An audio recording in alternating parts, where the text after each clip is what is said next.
Hey guys, Linux here. With Cyberpunk 2077 being less than 2 weeks away after 8 long years of development and multiple delays, I'm going to be talking about 5 things you need to know about Cyberpunk 2077. Before we get into that though, I'm running a giveaway starting today for Cyberpunk 2077 on the platform of your choice. So if you're interested in that, links for it will be below. And hey, while you're there, click that subscribe button, ring that bell, and drop a like. But enough with the self-promotion, let's get into this. Okay guys, so number 1, Cyberpunk 2077 is an RPG. I know, that should be pretty obvious considering it's coming from CD Projekt Red, you know, the same company that made the Witcher series, you know, with Superman. But anyway, people are comparing this a lot to a futuristic GTA 5. And yeah, while you can monk people, steal their cars, and pull off epic heists, it goes deeper than that. Cyberpunk 2077 is a story-driven first-person RPG complete with its own RPG system, incredible level of customization, an amazing setting for you to explore, along with a very dark, well-written storyline that makes GTA 5 seem like a comedy. So please don't go into this game thinking it's going to be like Grand Theft Auto. It isn't going to be that type of game. It's going to be a very serious story-driven experience, and it's definitely something that shouldn't be played by a couple of kids. So talking about choice, as soon as you jump into the game, you'll have the options to customize your character, and there's options for everything. From typical things like customizing your hairstyle, skin tone, to changing the pitch of your voice to male to female, and the infamous option to customize your genitalia and maybe compensate for something you're short on. And once you're done customizing the look of your character, you'll be given 3 different options for the origin of your character called life paths that'll start you off in different prologues of the game. There's Corpo, Nomad, and Street Kid, and each of these origins will affect the story of the game by enabling certain dialogue decisions in the game. For example, when doing a job for a corporate agent, a character with a corporal life path will know that the agent is setting you up, and it will create a different options of how to deal with the situation that will have an impact on the narrative of the game. And when you're talking to different characters, you have the option to walk away from the conversation or remain silent, which isn't the smartest option, but hey, it's a choice. It's a risky choice at that.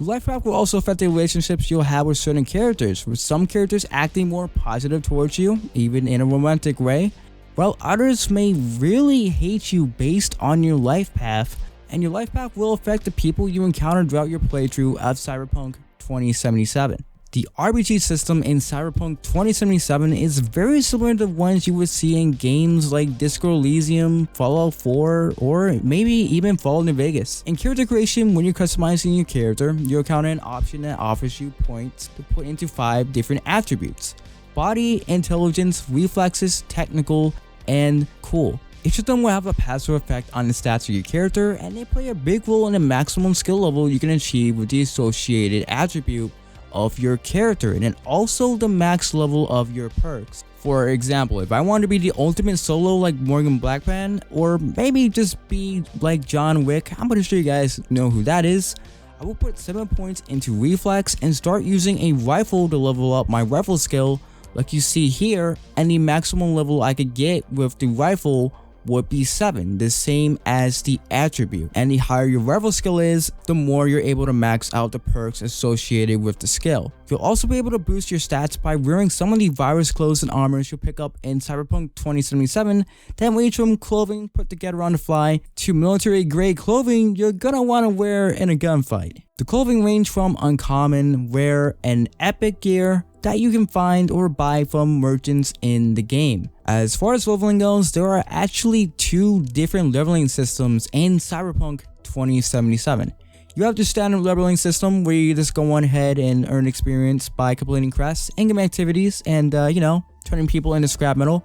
And in doing so, you can level up your character and obtain attribute points to put into your character's build, making them into the ultimate Terminator, hacker, or just the most persuasive robot that there ever was. The second leveling system is called Street Cred, that can only be earned by completing side missions in the game, and by doing this you'll gain access to better gear that'll help you along your journey.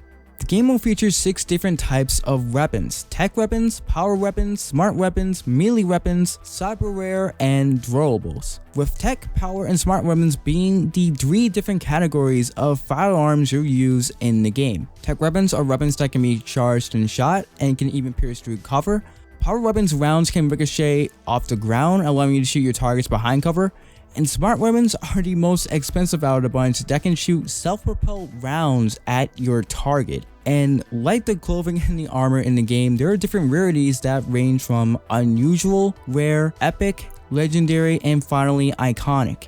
Legendary being the highest in terms of stats, but also having the maximum amount of slots to modify your weapons. While iconic works in the same way, only they have unique effects and a unique look to them. Think the unique weapons from the Fallout series or Skyrim. It's like that. They're the type of weapons that can only be obtained by completing certain quests or just exploring the world and making certain decisions. Cyberpunk can be acquired by various merchants and ripperdocs like you see here, and you'll have 5 slots for your cyber rare: 1 for head, 1 for your arms, 1 for your legs, 1 for your body, and 1 for your eyes. And installing these cybernetics allows you to do things like prying open doors with your bare hands, shooting projectiles out of your arms, and allowing you to see much better in first person. Also, certain cybernetics will be needed in order to efficiently use certain weapons within the game. Weapons in cyberware can be modified both externally and internally, meaning you can add scopes, high magazines, and barrels to your weapons on the outside, and internally you can change the rounds the weapons fires off, and much more. Cyberware like the iconic map displays can be customized to have electric properties, and depending on your attributes in tech, it'll determine how well you're able to customize your weapons and your cyberware. The first thing I want to talk about is the setting. Cyberpunk 2077 takes place predominantly in Night City, California, along with the Badlands, the Mad Max-inspired outer lands of Night City, and the place you'll start if you choose the Nomad life path. Night City itself is divided into 6 districts: the city center, Heywood, Pacifica, Santo Domingo, Watson, and Westbrook, each with their own distinct style, culture, history, and story, and some districts are much safer to traverse in than others. Each of them are home to various gangs: the Tiger Claws, the Moxes, the Voodoo Boys, the Valentinos, the Animals,